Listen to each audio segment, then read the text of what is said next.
Audio.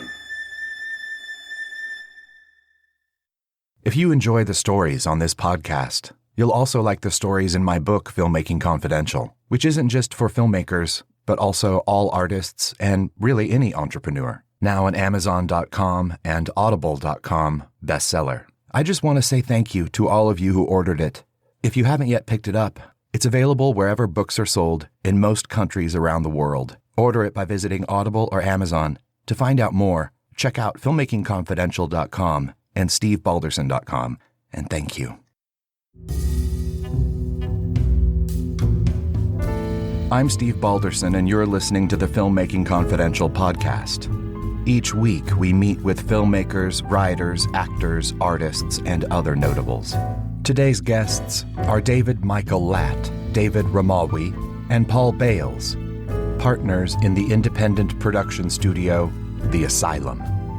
Creators of high-concept, market-driven entertainment like the Sharknado franchise and the popular Black Summer and Z Nation TV series.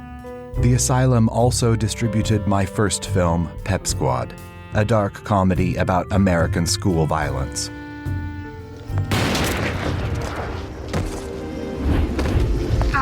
We just killed the principal. No, I didn't. I didn't kill him. Yeah, you did. Get the body in the car and hurry up. I've got a geometry test tomorrow. The Asylum finances, produces, and releases 25 films each year through its direct pipeline to the nation's top retailers and its network of international partners. When I sat down to visit with The Asylum, it was a treat from the start. Just to make sure that you get the right talking points on this thing, David was just released from prison from being in 6 months, and you could talk about that. What were you going to say? My name is David Michael Latt. I am one of the co-founders of The Asylum. The other co-founder is in jail. We talked about that earlier with little Harvey Weinstein. We'll talk about that later. I handle all production at The Asylum. There you go. Next. My name is David Ramawi, and I'm another of the three partners at The Asylum, and I handle marketing and distribution. And I am Paul Bales, and I am the third partner at The Asylum, and I handle administration and operations. Tell me how you met. I mean, I knew Paul came on later, but how did you two Davids meet? And well, Paul and David met earlier than I did. So really? They have the origin story. Great. We were about 8 years old. Ramawi's grandmother lived across the street from my house. I met him. I think we were about 8, and he was dressed as an Indian. I mean, American. I'm a Native American. And I thought, this is somebody I need to be friends with. And then a mutual friend introduced David and I during our college years. I wanted to produce, he wanted to direct. Our mutual friend wanted to DP, so we thought we'd join forces. And instead of making great movies, we formed a small studio. Without the mutual friend, although he has made some of them, we worked together on a few of those movies. We had day jobs, and maybe once every 15 months we would produce a movie. And at the same time, we both got fired from our day jobs. That was the moment where we said, let's start The Asylum. And together with a third partner, not Paul, a woman named Sherry Strain, we formed The Asylum in 97. Officially in 97. I think it was actually 96 that we got together and made The Asylum I happen. believe that is true. Cool. So at first, were you making things yourselves, or were you actively seeking outside product? We started with no money, although we continue to make our 1 or 2 movies a year. The idea at the beginning is that we would acquire outside movies, cool indies that we thought made sense, and that we were going to go to the international markets and video and DVD markets at the time and sell those acquired movies. And that's when we hooked up with a guy that Sherry and I worked with at Village Roadshow Pictures, where I was before we started. And he ran their video division, and he'd just left and started a new company, which was working with one video retailer, in every country, promoting first-time filmmakers. And we had already started finding these films basically by first or second-time filmmakers. So then we agreed to handle the North American version of that program with Hollywood Video in the US and Rogers in Canada. So we were actively looking for first and second time filmmakers. And I think for sure that's one of the reasons we were excited about Pep Squad. How did you know to go to the markets and sell everything? When you were at Village Roadshow, did you do that?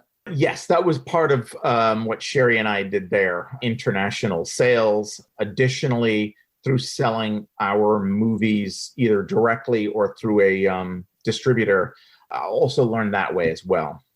Okay, so when the Asylum was, formed, you had this plan and you knew how to go about licensing and making some money to sustain the business. To some degree, yep. So how long did you do that before you started producing your own content under the Asylum production label? We got this video deal very early on. So we had guaranteed distribution in the US and then later in Canada. We reached out to a handful of TV networks, but it was basically the video market.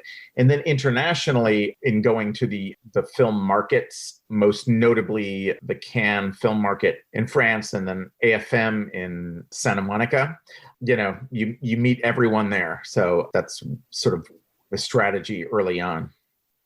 I had a movie that I thought, oh, you guys should take it and sell it. And when I contacted you, you were no longer taking outside produced material.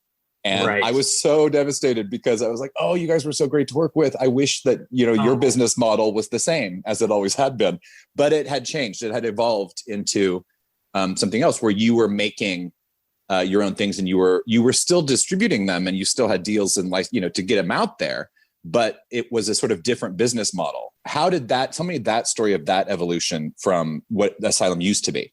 I'll say this and then shut up on the next question. But especially the Hollywood Video first rights deal, we had a very strong relationship with our video duplicator who made the VHS tapes and our DVDs.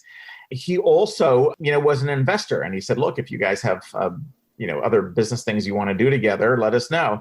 So we came to him with a proposal to start producing a number of productions, about 12 to 15 a year. And that started it all. Because they were specifically made for international and video markets, it made the most sense to make these. They worked the best for us. And that's why we moved from 100% acquisitions to basically 100% in-house productions. Cool. Lat, people say, oh, the Asylum, you mean the Mockbuster company. Mm-hmm. And I've read a couple of things where you have a perspective about that. No, unfortunately, there's this one article that got circulated around saying that we don't like that term. And they were making that stuff up because no one's ever said that. We're actually very, very proud of having our own genre. So, it's something that not a lot of studios can say they have.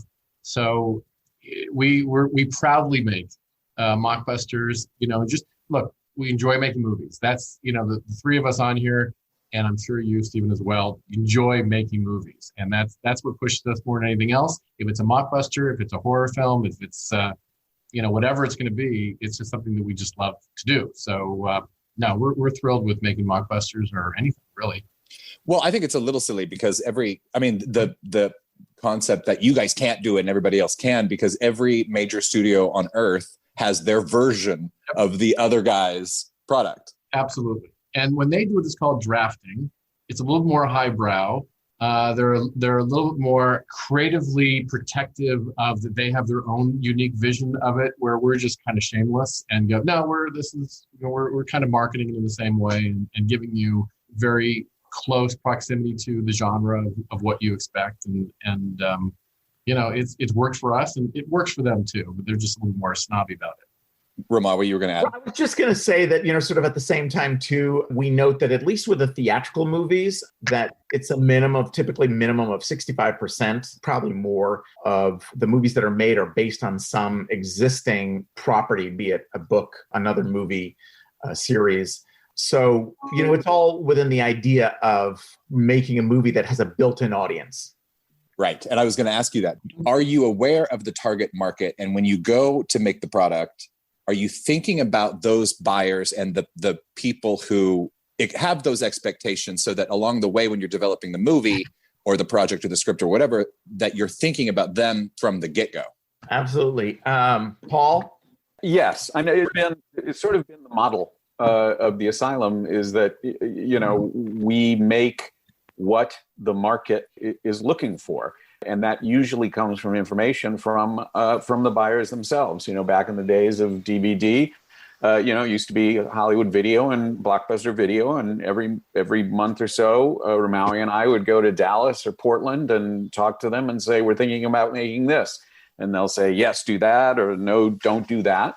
And it's really kind of been, one of the two secrets of the success of the Asylum is that, we're not, precious about our own ideas. We really want to make what the market is looking for. And then the second secret is to just make that movie for exactly less than you can sell it for. It seems like a controversial idea in Hollywood, but it's sort of, business 101. Don't make your widgets for more than you can sell them for. And that's kind of been the model. And it's why I think we've lasted close to 25 years. I want to talk about Sharknado in a minute, of course, but has there ever been a project that has come across that you worked on that at the time you thought was absolutely insane, but it ticked all the boxes and you knew you needed to do it? I would just go with our first mockbuster, which is War of the Worlds, where it was an unknown world to us. It checked all the boxes. I was passionate about making, a film like that. But we put the brakes on it because Paramount was releasing theirs by the end of the year or May of the next year. And so we put that on hold. Again, this is before mockbusters. And so we were really cautious and very nervous. And ultimately, with the support of Blockbuster, we were given the green light to go do it. And that just opened the world to us. I mean, it did really very, very well on the home video front and throughout all the different places it was put into. And so that was the initial hesitation. Do we jump off the ledge or do we don't jump off the ledge? We didn't know it'd be an industry after that. We just thought this was a good project to do, but it had problems like Paramount. Well, I will remind David also that this might have been more about the title of the movie, but when we announced that we were going to make Mega Shark versus Giant Octopus, David was like, I don't understand. This doesn't sound like a good idea. I don't think anyone's going to go for it. So I don't know if you can talk better about what your reaction was. Maybe it was just the title itself. Well, look, if I hate it not that I hate it, if I don't understand it, that usually is a recipe for success. Like when we got Sharknado, I'm like, what the hell is this? It was too much of a comedy. I didn't like the title. It's like, this isn't going to translate because we were making very specific movies. And Mega Shark versus Giant Octopus too, I'm like, that's not really the title, is it? Because that is too B movie-esque. It wasn't really, it didn't really sell as a straight action creature film. It sold as this kind of kitschy thing, which we weren't doing. And so I'm very concerned about those, parameters. Z Nation is the same way. I mean, Z Nation, when we were first talking about it, it's this hardcore action zombie series, which ultimately Black Summer became. But when you get the first treatment, it's like, this is too funny. I don't understand. What are you talking about? Blue creatures and nuclear zombies. And that's when it wasn't funny. And that's right, but it was quirky. Yeah. And which is what we don't do. So my brain can't wrap around it. So and all those cases, they were all successful. So what you have to do is just trip me up, and then it'll be successful. That's the secret to the Asylum. I'll say one example of sort of a movie that doesn't get as much attention. Paul and I were at a market talking with our buyers. I think it was probably UK and or Germany. They talk about, you guys should do a Nazi war movie because they do well. I don't think we had done any like that before. And either that day or a few days later, Paul was saying, that do you know the Nazis, they talked about inhabiting the middle of the earth. Maybe you can take it from there. And then I'm like, keep going. This sounds too good. And that became Nazis at the Center of the Earth, where the Nazis were dwelling for years until they were ready to resurrect their Fuhrer. Which I believe Paul wrote. I did. And this is all true. And what David has maybe forgotten is that we went to Toronto because we had heard that Toronto was becoming a real market. But everybody said you had to stay at the Marriott. So we booked our rooms at the Marriott. But what they didn't tell us is that there are 2 Marriotts in Toronto, and we were at the wrong one. So much of the ideas come from conversations with networks, distributors, platforms, and we work closely with them. Some of them come up with the actual ideas. Some of us tell us the genres, and then we sort of come up with an idea that seems to fit in that genre. So it's reverse engineered. Absolutely. Reverse engineering is basically 99% of what we produce. Did you ever model how Corman went about making movies? We were very aware of how he was doing it. And one thing for sure is that we're so jealous in many ways of Corman. He got to release his theatrically, which, just sitting with a live audience, there's nothing like that. Also, and he sort of, I think his movies were sort of matching genres, maybe didn't get as close to the titles that we certainly do.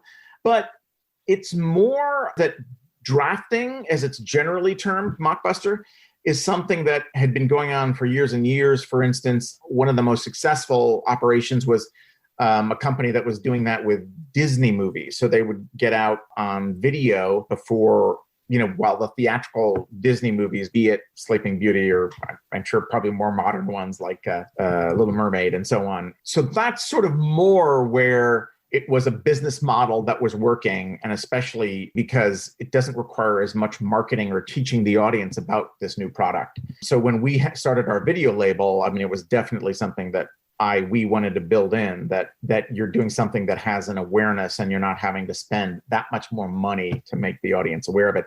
So yes, it was a bonus that it sort of, we got associated with Corman, but really, it's just a very common practice in the video business. In fact, Warner's, which we had a tussle with on The Hobbit, had to admit that they do it as well to themselves. They'll put out any number of DC comic animation product while, their big theatrical Batman are out.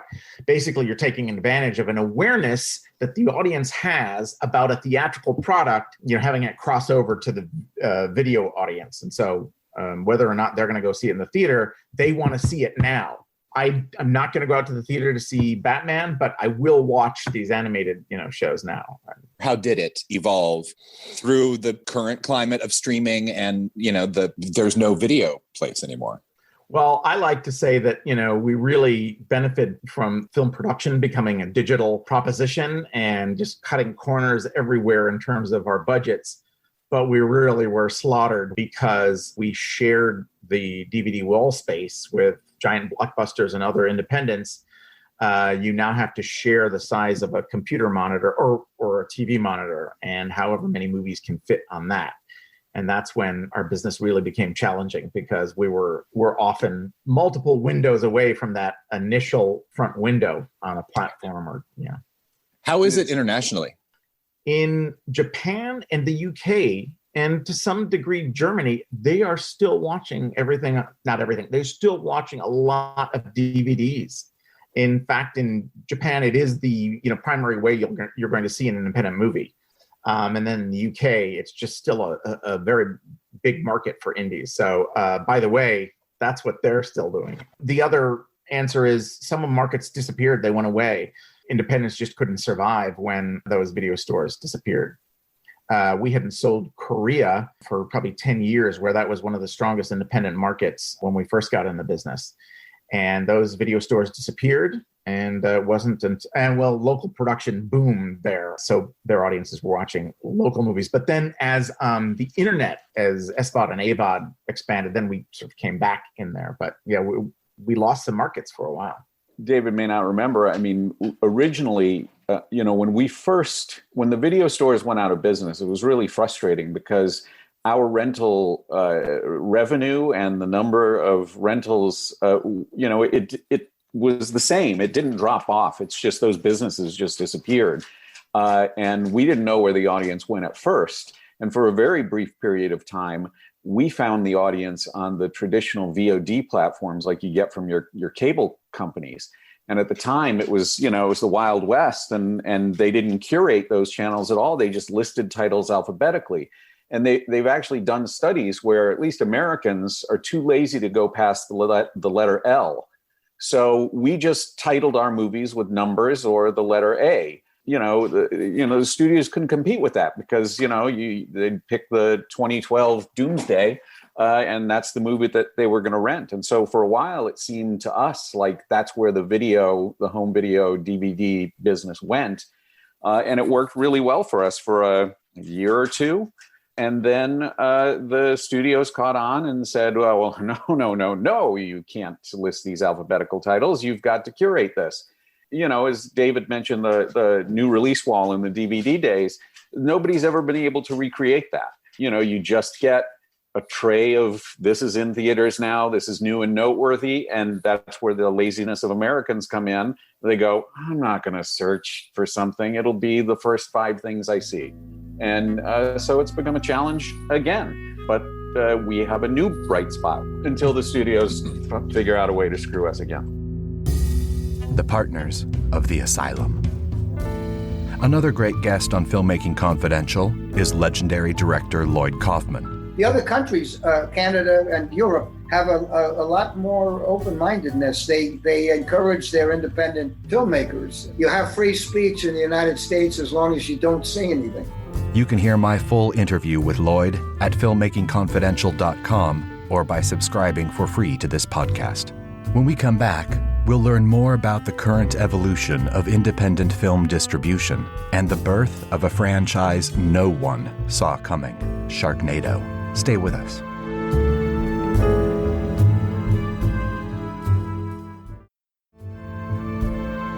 I'm Steve Balderson, and this is the Filmmaking Confidential podcast. I'm back in the Asylum.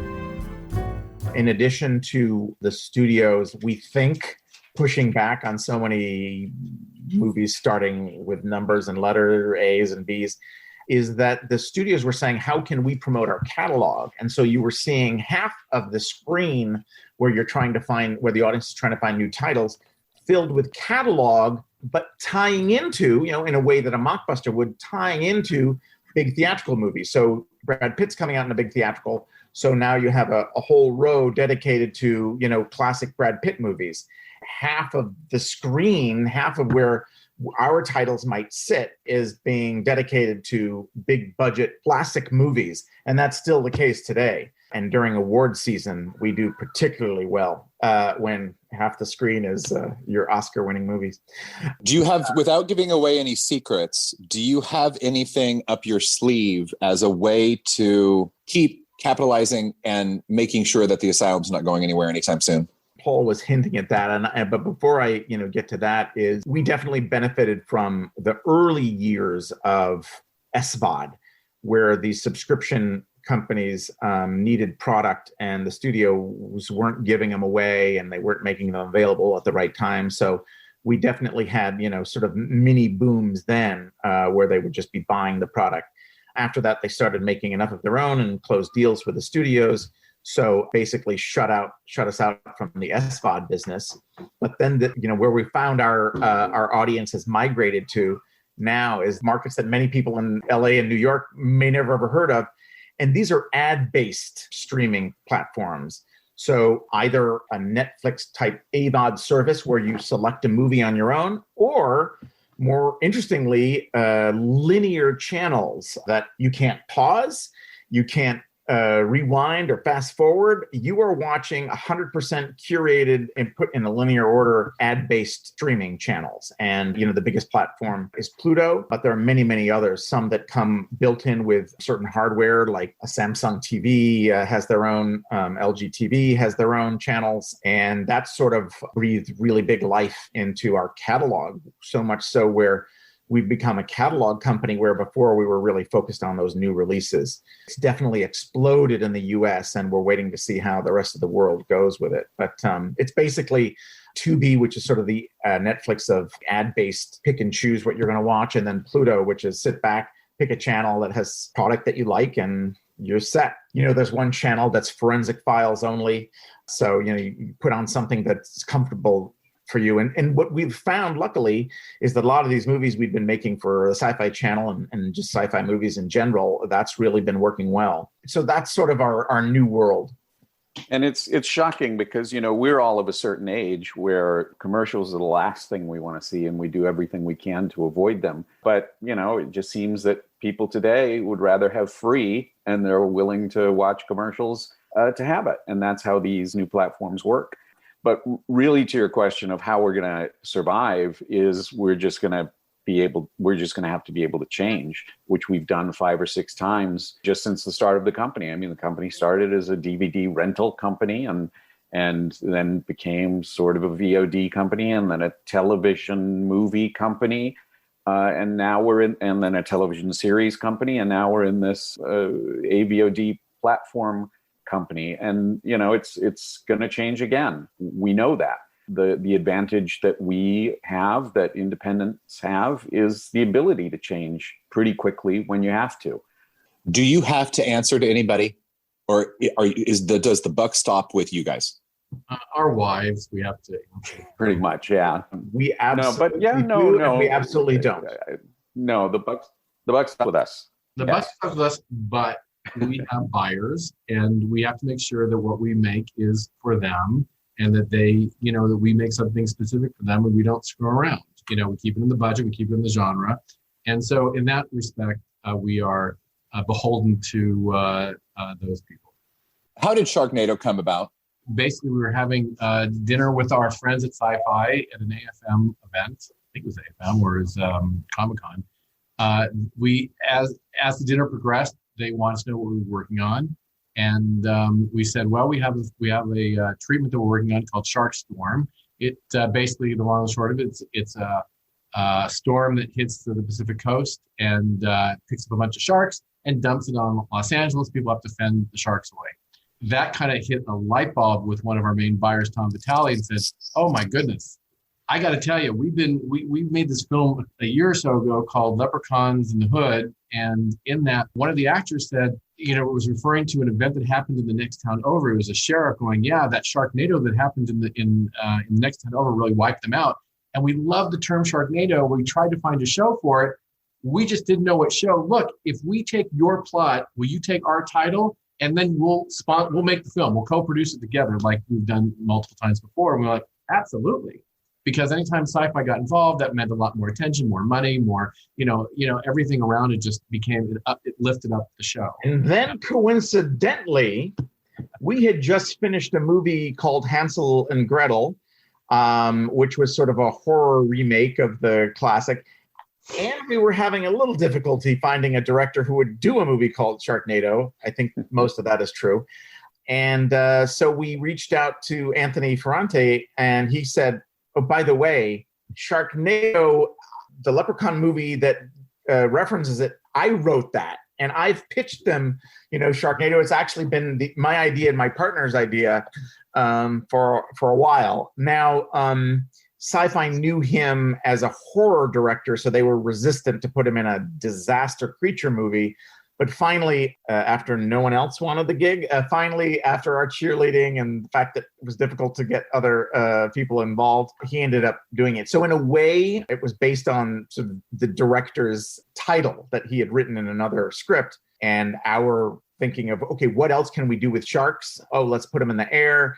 And then, SYFY had been trying to figure out what to do. Was it too ridiculous to make Sharknado? Yes, it was. Well, it was genius. But whose idea was the marketing part of it, where it related to live interacting with it when it was being aired? Was that a mutual thing, or was that SYFY or you guys? That was an accident. Well, for the first one. Well, let me just say that SYFY always required us to live tweet with our shows, so that when the show is going on, we're, at least the filmmakers or whatever are watching at the same time simultaneously, and they're tweeting at the same time. Sharknado for me was the first time I'd ever done it. And so I'm sitting there and trying to figure out Twitter, because I'd never used it before. And I'm like, it's going so fast and so crazy, and I can't respond to any of these things happening at the same time, that I called up my IT guy going, I think I broke Twitter. Something's going on with Twitter. Something's not right, because I can't respond. And he's like, no, it's fine. Something weird's happening. But, you're doing fine with Twitter. I'm like, all right, I forget Twitter. I'm not going to live tweet. I don't understand this thing. And then, of course, found out, it did break the internet. It was crazy. But the initial part of it was a SYFY. They wanted to live tweet. Now, it exploded because, not because of that particular incident, but because I think big celebrities like Patton Oswalt or Mia Farrow and these other quirky, weird people started texting, tweeting about going, I'm watching a crazy movie. What the hell's going on? What the hell is Sharknado? And then that started snowballing to everyone else just talking about it at the same time. As I said, look, there wasn't a plane crash and the president didn't die. I mean, there was no news that day, and we were the news, and it was pretty insane. Amazing. What's currently in the pipeline? Well, if we're just talking the Sharknado universe, we are about to start an animated feature of Sharknado, which will be available next year. That's an exclusive there, Steve. So there you go. Cool. And then we have our regular ne'er-do-wells of crazy low-budget films we've been doing at least twice a month. We recently released Asteroid Ageddon. Friday, we released Airliner Sky Battle, where one passenger airliner has to knock down another one, which has been hijacked and is heading for a nuclear power plant. We have a few Christmas movies. We really haven't talked about the TV movie business much. We're actually involved with those as well, and have some of those coming up. There's a huge demographic for TV Christmas movies. Yes. Well, we've done a lot of, look, we're guns for hire. And like I said from the get-go, we love making movies. So genres, there's no genre that's kind of scary except for maybe a drama that we are jumping into. And Christmas movies, we make a lot of those, a lot of thrillers for Lifetime, or true life crime for TV One. We're there. So yes, we just finished 2 for Ion that will be released in December. And they're magical and fluffy and wonderful. It makes you feel good. What's your least favorite genre to deal with? Drama? Only because the market for it is zero. Not zero, but it ain't big. I don't think I have a least favorite genre. I don't love all my films equally, but I think I love all genres equally. It's another opportunity to tell a story and to produce something. And sometimes it's different from the last one that we've done. And so, I'm not. Yeah. We've made now, I think, 4 animated movies, and I have, kids, so I have to see animated movies, but I prefer to see actual human beings. So that's probably that I'm, if on my own, I'm least likely to see an animated movie, even if it's for adults or kids, either way. You could call most movies now animated with the CG that's the level of CG that's done, but yeah. True. Do you have a passion project that you've never done, that you've talked about for years, that just hasn't happened yet? It's called The Dinosaur Bone Wars, and it's about the true story of dueling dinosaur bone hunters who sabotage each other, etc. Yeah, and Paul wrote the script, and David would have directed it, and I produced it, and it just could never get off the ground. There are very few shows we haven't produced. There's that. For me, it's Nellie Bly. And there's a ska one that we all like, too. Oh, absolutely. Sort of 80s ska, yeah.